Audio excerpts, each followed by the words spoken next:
Resisting the depersonalization of funerary tradition, and perhaps death itself, members of the community decorated every aspect of the mortuary process. At the funeral home, the coffins were filled with and surrounded by mementos. On the floor near the casket were displays of the boys' hobbies: skateboards, bowling pins, pool sticks, and model cars. The kids pinned items to the coffin liners they filed past: friendship beads, hemp bracelets, sports medals, poems, and notes. In the coffin were placed small bits of money owed to the deceased: cards, flowers, a baseball cap, and huge quantities of jewelry. According to one of our interviews, Jesse Elliott was covered in 40 or 50 gold chains by the time the coffin was closed. Cards, teddy bears, jewelry, trinkets, and painted rocks decorated the graves, and a teddy bear was placed in a tree in the yard of a friend of one of the boys.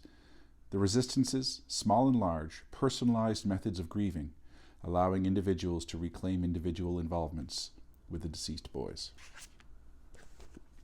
Hello, my name is Ian. Today we're talking about Diane Goldstein and Diane Tye's Out of Place but at Home: Exuberance, Resistance, and Revitalization in Grave Decoration. This is it's a small but a really interesting article about a small but really interesting phenomenon in one graveyard in St. John's. And fundamentally, it's an argument about space and place. That's a concept that Yves Tuan more or less coined. And it's one of the ways of thinking of it is the difference between sort of an objective understanding of a geography and a subjective one. You can think of it in terms of maps. Maps are a good way of thinking of it, because you can sort of see a map is sort of a, as it were, God's eye view. And obviously we can talk about how the very geography of maps, or the very geometry of maps, I should say, privileges the map maker's perspective of the world, given the idea that it is meant to be representative of objective. But we'll skip past that. We can tap the Mercator projection debate much later. But think about your town, your city, and that sort of bird's eye view of it, where it's sort of, on a grid, or on, it can be coordinated and so on. You see everything from how it relates to everything else. And then it's sort of subjective. Think about like what you see when you step out your front door, or how you perceive various places. Like, what is your street? What is that neighborhood? And that's one way of thinking about geography. And we name things. And we name things, the state names things, the hegemon names things, of course, but also we might name things. We have a relationship to our environment. Have you ever asked for directions in the Maritimes and someone says, go to where the Kmart used to be and turn left? And it's like, thanks. Because that place has become personalized. That place is irreducible from the lived experience of that place, and the memories of that space, and the narratives of that place. And so space, think of that in terms of objectivity; place in terms of subjectivity. We do it in terms of our homes as well. And one of the things that this article builds on is a space and place when it comes to not simply landscape, but the built landscape. It has to do largely with the attempting to overcome the sometimes anonymizing aspect of contemporary built landscapes. I want you to think, if you lived in a university residence, how uniform the rooms are. I want you to think, if you've lived in a suburb or a subdivision or whatever, how uniform the houses are. They are selected from 2 or 3 different styles, maybe a contemporary subdivision. They are often, they're often built at the exact same time with the exact same materials. They might be distinguished in terms of certain colors and certain trims, but perhaps you're only allowed to pick from a particular palette. And so the variation is still controlled. And you have that little boxes scenario. That song by who? Well, figure out who did the song. The little boxes, little boxes, little boxes on the hillside, little boxes, little boxes, little boxes, all the same. And the idea of sort of suburbia as being a repetition, with very little variation. But then we personalize those spaces, don't we? We do it on the interior at the very least, in that we take this concrete or gyprocked space, and we paint it, and we put in our furniture, and we put it in our photographs. When we move into residence, we put up posters, we bring sheets from home. When we move into prison, we put again, we decorate as much as we are allowed to. When we sit in an office in our cubicles, we put pictures of our family, and we put little things. Again, perhaps it's controlled, perhaps there's a certain limitation placed on it.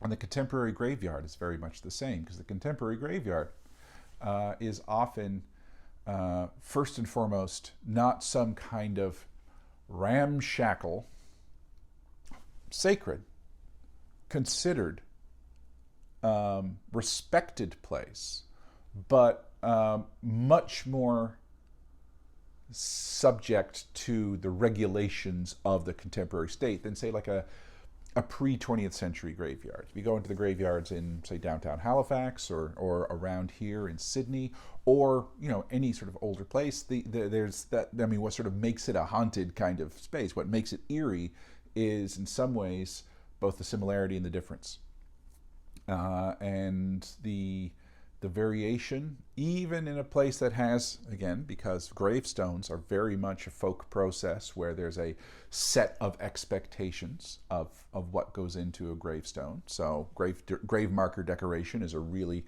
interesting avenue of folklore research in terms of how, with remarkable ability to do virtually whatever, typically people reduce to a certain standard set of decorations and phrasing and wording and fonts, because that is what one does.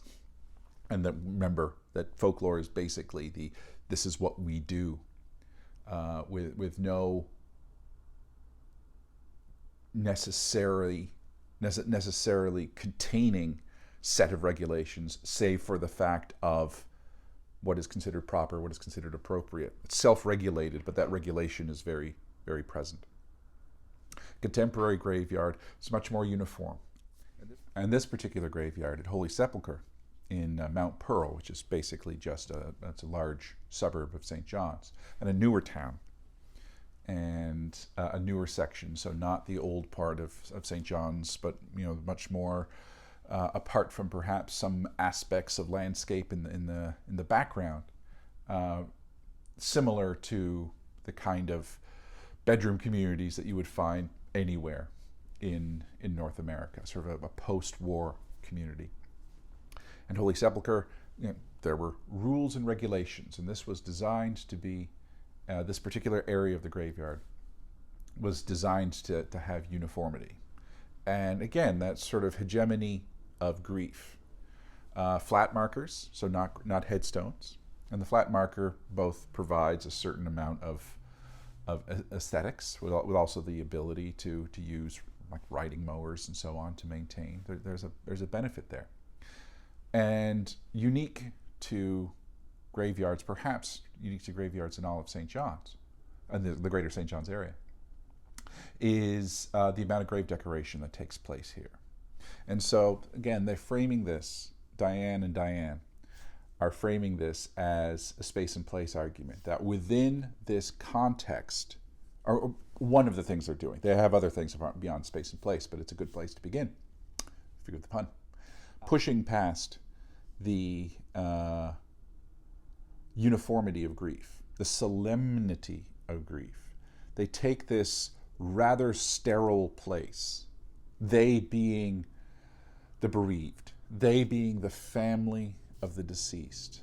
They take this sterile place and they make it new. They make it a living place. And so their argument has to do with, well, they're interested in the why, of course, because we're always interested in the why. And it's not unique to St. John's. It's unique to St. John's because, well, I mean, it's distinct because all forms of commemoration, but really, taking one step back, all forms of folk process are distinctly manifested in their distinct places, but it does not necessarily make it unique. And you can point to other places in North America where, and with different ethno-heritages, where this is a common occurrence. Now, they're not suggesting that this is necessarily an inspiration, nor are they not suggesting that. They're certainly not suggesting that this is an inheritance from there. I mean, it would be a convoluted sense of causality to suggest that the Mexican-American grave decoration had a specific inherited influence on what was happening in Holy Sepulchre. But something is happening. It's also associated with spontaneous shrines, or associated in terms of one can see the analog of spontaneous shrines. Inasmuch as spontaneous shrines are those ways that at particularly potent places, either the sign of, the site of some kind of eruption in the way things ought to be, a death that shouldn't have happened, and typically we're talking about deaths, something that was a trauma that needs to be addressed. So either at the site or at an appropriate additional site. People will gather and people will bring objects, and it's not through any kind of coordinated effort, hence the word spontaneous, but for lack of something better to do, people will bring objects to a site. And roadside crosses are a great example of it, where a death, typically the death by an automobile death, and typically by typically of the youth, sometimes associated with drunk driving, not always, but usually it's a death that happened too early, and an inappropriate, in as much as any death is appropriate, an inappropriately timed death. People will set a marker at that place. They will bring things that are immediately appropriate to that group, to the victim or the victims. There was an accident that took place in Sydney just it's about a decade ago now, just up the street from where I am, and a crash in the middle of the night, and where the car ended up became this site where candles were burnt, people were bringing the drinks of the known favorites of the friends, cups of Tim Hortons coffee, people gathered, people scrawled messages all over. This was just this one planter box in front of a building, and a planter box that was actually saw damage from the car, and a planter box and the tree that the planter box was surrounding had damage to it as well. But people were gathered, and this was the teenage friends of this group. They gathered together and they mourned in this place. Princess Diana. There was a shrine that happened in the tunnels in Paris, but just as importantly was at the gates of Kensington Palace, but also in sort of satellite places all over the world. Many British embassies saw shrines. The death of Michael Jackson, 9/11, because it wasn't a one's particular event, we haven't necessarily seen the spontaneousness of shrines having to do with COVID and COVID-19, but we are seeing this public commemoration through physical objects, and so there is an association there. And what I read an extract from at the beginning of the video was from similar work that Diane had done in Pooch Cove in 2001, or around Pooch Cove, where three young men, well, young boys, teenagers, had died while on the ice, and their peer group, despite pressure to do otherwise by the church and by the mayor and by everyone, they created these spontaneous shrines. That extract I gave specifically had to do with the giving of objects into the providing of objects in the coffin at the funeral, the repaying of debts to the person. I owed you $5, and just putting $5 in the coffin, and other forms of resistance which that article can direct you towards. So, but I mean, this is not of an untimely death necessarily. What's happening in Holy Sepulchre, this is of people whose death was more timely, often. And the other point we can bring up is this whole transitional period anyway. This idea that certainly leading up to the actual internment, that the people are still with us, irrespective of whether they are biologically alive. They are nevertheless in this transitional stage, this betwixt and between. And that is the period, while they are still with us, that is the period with which we normalize our relationships with them. And we do it through modest means. We do it by incorporating them into our play, as Peter Narváez suggests in Tricks and Fun, by teasing them one last time, because teasing is something that we do to the people that we love and the people that we respect, and not placating them, but recognizing them as, gone but not forgotten. And then this continues into in the contemporary sphere, because when Narváez was doing Tricks and Fun, he was reflecting back. This is a 21st century phenomenon that the two Dianes are studying, and it just seems to be an ongoing form and an ongoing practice. And the idea of giving these grave gifts complicates the normalization that I don't know if we necessarily desire to have over death, but clearly, again, the hegemon would like us to have. There's the person is gone. Their spirit might live on, but not here. Again, there are multiple different religio facets that are here, some of which cohere with Orthodox religious tradition, not Orthodox Church, but in terms of official church understanding. And then there's sort of the vernacular religious practices, and then there's the practices that are one could consider religious from an outside perspective, but not necessarily rooted in a particular named faith tradition.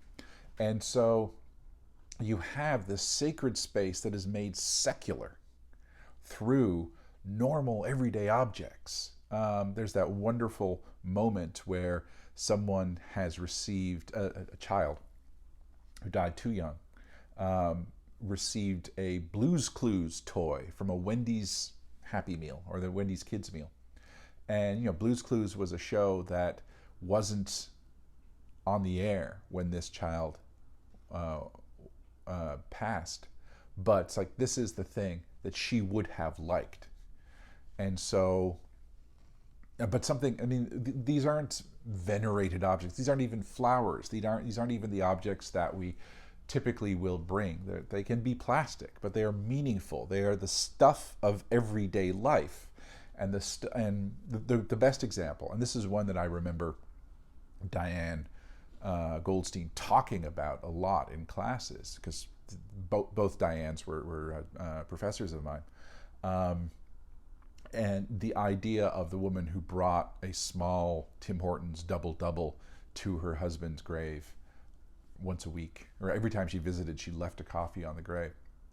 And this is officially not allowed by the graveyard. There's a very strict set of how things are meant to be decorated. That it's really only typically with flowers, and even then it's only on particular days.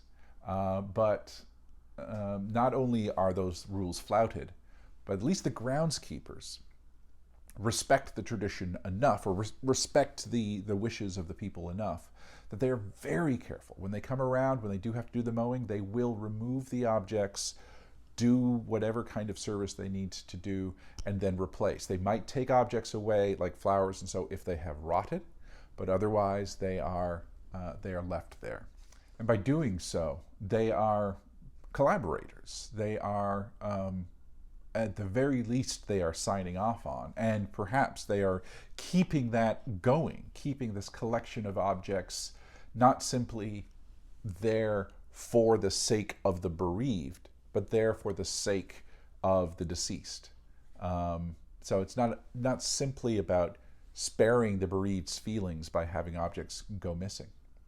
And that was another aspect, in that you would imagine that a graveyard, which is reasonably unprotected and reasonably a site where people might go. We're not talking about grave robbers, but we are talking about, like, teenagers hanging out and listening to goth music and so on. And graveyards are places, they're places that one could walk through.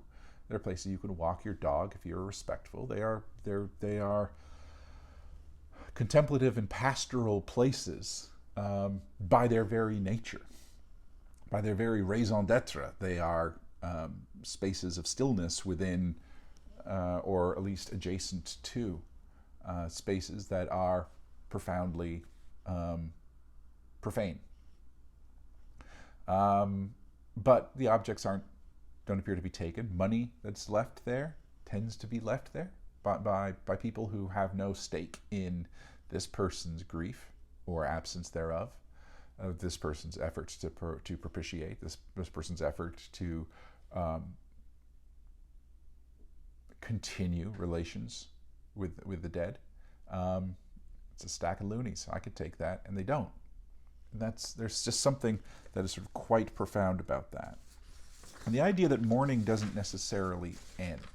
The idea that grief is an ongoing process, but it doesn't mean that it is something that is stagnant. It doesn't mean that it's something that is stultifying. It's something that is ongoing, because the relationships that we have are relationships that continue. The other thing to consider is that this is the place where we have collaboratively decided certain emotions, certain aspects of our ways of moving forward are appropriate and okay. So the ongoing process of grieving is, again, it's not a form of stagnation, because it is reserved for these sites. Not entirely, of course, but when one goes to a graveyard, one doesn't judge people for expressing grief, for breaking that Goffmanian front and tearing up. Certainly not at the grave of someone that they are clearly associated with, but even in general. This is the space for a certain form of emotional work and emotional labor. And it is, and as such, we kind of decorate it for that purpose. We reframe it as a place where grief is acceptable. And Posey says, it is okay to mourn deaths, to celebrate lives, and to think frequently and deeply about people who are simply no longer physically here. Perhaps this is another part of why it is so important to do these things at the site of the burial, not just because this is where the body lies, but because it is here that emotions go unquestioned. Where else would you do this? Where else would you weep openly and unafraid of the repercussions, the social repercussions of breaking front? And so they become this ongoing social space. Yes, they are directed towards the elsewhere. Again, depending on how one understands, or how one, not so much understands, because I don't think it's understandable, but how much one has phrased the relationship between the living and the dead. The cultural inheritances of how one compartmentalizes and at least metaphorizes the distinction between those who are here and those who are not here. They are places where fellow feeling allows for ambiguity, and so they are allowable spaces for, again, where these emotions go unquestioned, but also the allowable places where the living and the dead are together, where the sacred and the profane do intertwine, where the public and the private interconnect. Because the graveyard is a public place, no matter how much we have, this is my plot. Yeah. And where they are fundamentally, again, going back to our classic rites of passage, they are forever liminal spaces. They are spaces that connect between two realms.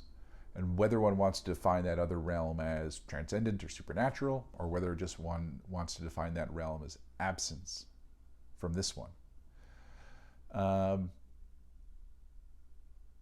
they are subject to framing in a way that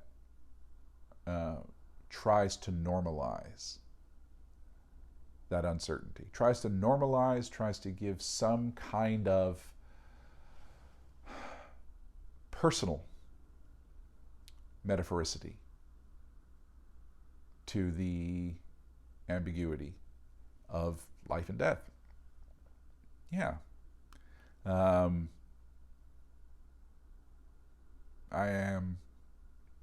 When I visit my father's graveside, I am always torn by the absence of decoration and by the absence of maintenance, because I can only go every year and no one else goes. And it's there is something about, even for someone who's sort of profoundly agnostic as myself, there is something that strikes me as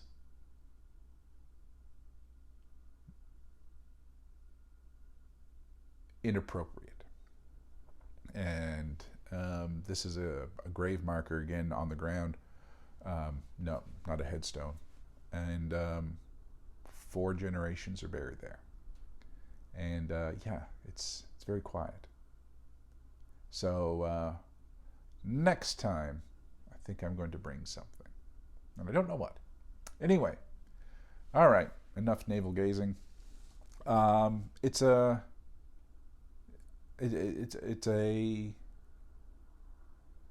good article. It's a hard article, but there is, as much as it's an article about grief, it's an article about joy. As much as it's an article about death, it's an article about the living. And as much as it's an article about absence, it's an article about presence. So, yeah, I'm not going to say any more. So, as ever, my friends, I wish you nothing but the best. My name is Ian, and we have been talking about out of place, but at home, exuberance, resistance, and revitalization in grave decoration. Be well. Bye-bye.